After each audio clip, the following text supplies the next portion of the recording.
কি হলো? কি হলো? তা তুই খাবার নিয়েছিস কেন? এ মা, তা কে খাবার আনবে? ভাবি কোথায়? ভাবিটা তো দেখতে পাচ্ছি না। তা সবসময় কি দিদি খাবার আনবে নাকি? তাহলে আমারে কি জন্য কাজের জন্য রেখেছে? দিদি বাড়ি নেই, সকালে কোথায় গেছে, আজকে আসবে না। এই এ কোথায় যাচ্ছ? ভাবি নেই তা হোটেল খুলে রেখেছিস কি জন্য? তালা মেরে রেখে দে। এই সব চল।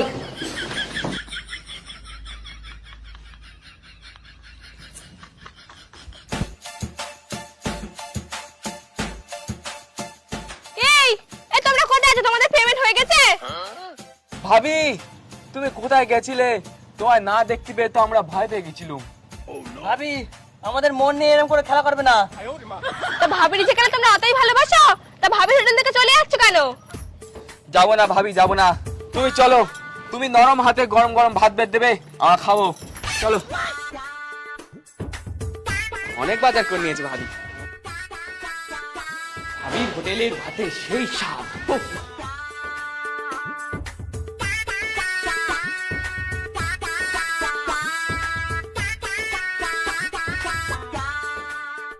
এই তুই চোখে দেখতে পাস না ভাতের মধ্যে চুল কি জন্য? সত্যি কথা, এতে রান্না বান্না একদম বাজে হয়ে গেছে। আমার পাতে দেখো এক গোটা চুল। বিশ্রী। আরে কি হলো আবার? আরে ভাবি তুমি কি এদের কিছু বলতে পারো না? ভাতের মধ্যে দেখো দিন চুল রয়েছে। একটু পয়সা করে রান্না করতে পারলে করতে বলো, নাহলে কিন্তু আমরা এখানে খেতে আসবো না। সত্যি? হ্যাঁ সত্যি? হ্যাঁ সত্যি? না মানে ভাবি এই তোমার হাসির কাছে না আমি কিছু বলতে পারি না, নালে না আমার যা মাথায় রাগ রয়েছে না, এর একটা তুলে বাইরে ফেল দিত।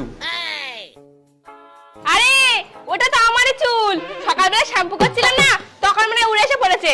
দেখতে পাচ্ছ না চুল থেকে কেমন সেন বেরোচ্ছে? এই দেখো শুকে শুকে দেখো। ভাবি আমার একটু শোকাও, ভাবি আমার একটু শোকাও, ভাবি ভাবি আমি আমার একটু শোকাও, ভাবি ভাবি আমি একটু সকাল। ভাবি আমার একটু শোকাও।